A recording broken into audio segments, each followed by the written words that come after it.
안녕하세요. 빛함성 빛의 교회와 함께하는 성경 공부에 오신 빛의 성도님들, 어느덧 수요일입니다. 한 주의 중간에 와 있는데요. 이번 한 주 동안 나의 삶과 나의 마음을 지키는 하나님의 말씀은 무엇인지, 나는 어떻게 그 하나님의 말씀과 함께 동행하며 살아가고 있는지 우리 스스로의 마음을 잘 살피면서 오늘 함께 말씀 공부해 보았으면 좋겠습니다.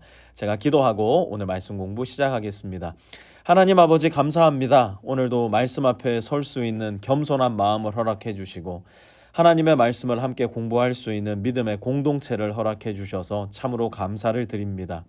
우리가 함께 모여 하나님의 말씀에 귀를 기울일 때 우리 안에 계신 성령님께서 우리의 어둡고 딱딱한 마음을 밝혀주시고 두드려 주셔서 오늘 말씀 속에서 하나님의 마음을 깨닫고 좋으신 하나님과 동행할 수 있는 새 힘을 얻을 수 있게 도와주십시오. 예수님의 이름으로 기도합니다. 아멘. 오늘은 사무엘 하 12장 13절에서 14절 2절 말씀만 함께 공부해 보려고 하는데요. 먼저 13절 말씀 우리 한번 같이 읽어보도록 하겠습니다. 시작. 그때에 다윗이 나단에게 자백하였다. 내가 주님께 죄를 지었습니다. 아멘. 먼저 거기까지만 보도록 하죠. 월요일과 화요일 본문에서 우리는 하나님의 사람 나단이 이스라엘의 왕 다윗을 찾아가서 그동안 다윗이 저질렀던 모든 죄들, 이 죄들이 어떤 죄들이었습니까? 다윗이 숨길 수 있다, 감출 수 있다, 얼마든지 포장할 수 있다라고 생각했던 그 모든 죄들을 가장 분명하고 선명하게 드러내는 장면을 보았습니다. 다윗은 자기가 지은 죄를 나단이 이야기 형태로 풀어낼 때는 사실 그것이 자신일 거라는 생각은 전혀 하지 못했어요. 그래서 나단의 이야기에 등장하는 그 사람의 죄를 무엇이라고 평가합니까? 무엇이라고 판결합니까? 그 사람은 마땅히 죽어야 합니다. 사형에 처해야 한다. 사법적인 판결을 내립니다. 하지만 그 판결 앞에 나단은 다윗의 두 눈을 똑바로 쳐다보면서 그 사람이 바로 다윗 왕이십니다. 이야기를 합니다. 이 이야기를 들은 다윗의 반응은 어떠했을까요? 그것이 바로 오늘 본문 13절의 말씀인데요. 다윗은 이렇게 말을 합니다. 내가 주님께 죄를 지었습니다. 다윗은 자기의 죄가 하나님 앞에서, 하나님의 사람 나단 앞에서 분명하고 선명하게 드러났을 때 이제 더 이상 자기의 죄를 숨기려고 하지 않아요. 더 이상 자기의 왕권을 동원해서 내 죄를 포장하거나 감추려고 하지도 않습니다. 더 이상 도망가지도 않아요. 이제 그는 하나님 앞에 홀로 선 채 하나님께 고백합니다. 무엇이라고요? 내가 주님께 죄를 지었습니다. 여러분, 바로 이 지점이야말로 우리의 인생과 우리의 신앙 가운데 가장 중요한 터닝 포인트, 전환점이 될 수가 있습니다.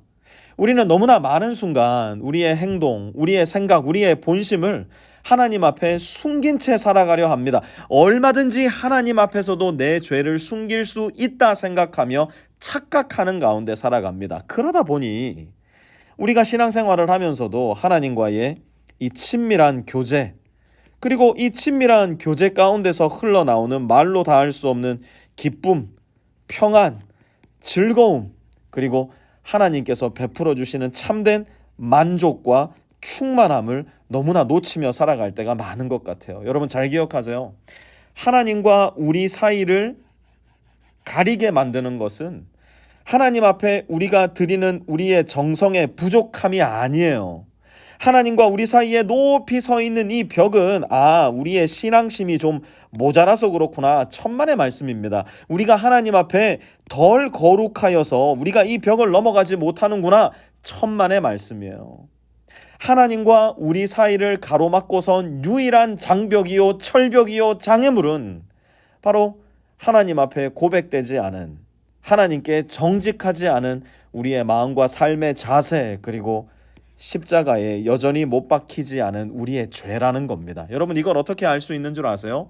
다윗은 자기의 죄를 고백하고 자기의 숨겨진 어두움 가운데 용서의 빛이 비추어 들어올 때, 그래서 그의 삶 가운데 이전에는 어두운 영역에 하나님의 빛이 밝혀졌을 때 이렇게 고백을 합니다. 시편 32편인데요. 우리 1절에서 5절까지 같이 한번 읽어봤으면 좋겠어요. 제가 읽을 테니까요. 여러분도 한번 따라오면서 읽어보시기 바랍니다. 같이 읽습니다. 시작.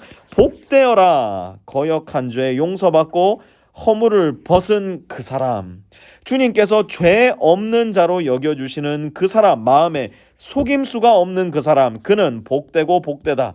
내가 입을 다물고 죄를 고백하지 않았을 때에는 온종일 끊임없는 신음으로 내 뼈가 녹아내렸습니다. 주님께서 밤낮 손으로 나를 짓누르셨기에 나의 혀가 여름 가뭄에 풀 마르듯 말라버렸습니다. 드디어 나는 내 죄를 주님께 아뢰며 내 잘못을 덮어두지 않고 털어놓았습니다. 내가 주님께 거역한 나의 죄를 고백합니다 하였더니 주님께서는 나의 죄악을 기꺼이 용서하셨습니다. 아멘. 바로 이 고백이 저와 여러분의 고백이 되어야만 합니다.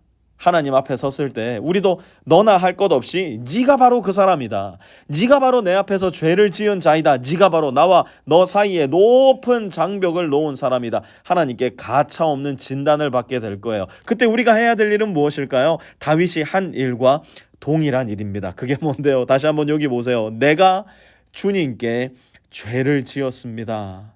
우리가 주님께 이렇듯 정직하게 고백할 수 있다면 우리 마음속에서 꾸며낸 고백이 아니라 옆 사람이 나를 보고 있기 때문에 그저 입술로만 조잘거리는 거짓 고백이 아니라 우리 마음 깊은 곳에서부터 솟아난 진실된 회개의 고백이 있다면 우리 역시 나단을 통해 선포된 하나님의 말씀을 들을 수 있을 거예요. 나단이 무엇이라고 이야기합니까? 13절 후반절 보시기 바랍니다. 주님께서 임금님의 죄를 용서해 주실 것입니다. 그러므로 임금님은 죽지는 않으실 것입니다. 아멘. 하나님은 우리를 용서해 주시고 싶으셔서 조금 표현이 거칠지는 모르겠지만 문자 그대로 안달이 난 분이세요.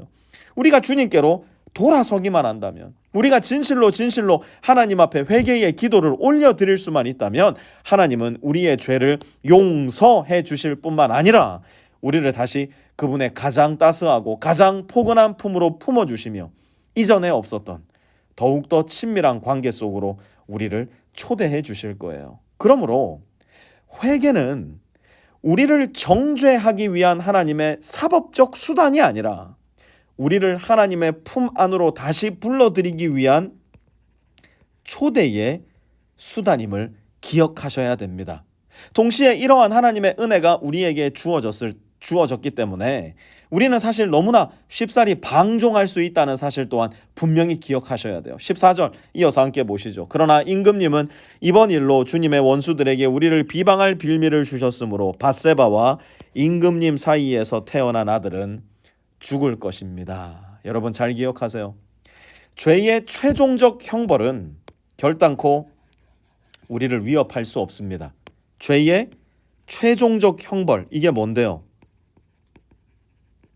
죄의 최종적 형벌, 로마서 8장 1절 말씀 기억하세요? 그러므로 예수 안에 있는 자에게는 결코 정죄함이 어떻다고요? 없나니 이는 그리스도 예수 안에 있는 생명의 성령의 법이 죄와 사망의 법에서 너를 해방하였음이라. 아멘. 여러분 잘 기억하세요. 우리가 예수 안에 거할 때 죄와 사망의 법, 곧 죄의 형벌은, 최종적 형벌은 우리를 결단코 위협할 수 없습니다.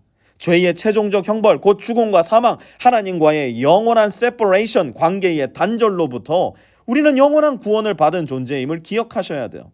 하지만 우리가 삶 가운데 여전히 겪게 되는 죄의 결과로부터까지 우리가 자유해지는 것은 결단코 아니라는 것을 기억하셔야 됩니다. 무슨 말이에요? 우리는 하나님으로부터 받아들여져 하나님의 아들과 딸이 되었어요.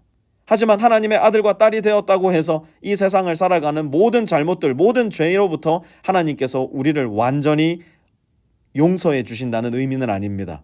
우리가 죄의 결과를 겪게 함으로 인해서 우리는 조금씩 하나님의 아들로서 우리의 모습을 다듬어가게 되고 그 다듬어지는 모습을 통해 우리는 예수님을 닮아 하나님께 영광을 돌리게 되는 존재라는 것을 기억하셔야 됩니다. 그것이 바로 하나님께서 우리에게 죄의 결과, 바로 그 죄의 결과를 감당하게 하시는 가장 결정적인 이유입니다. 사랑하는 빛의 성도 여러분, 이 네 단어의 고백을 기억하시기 바랍니다.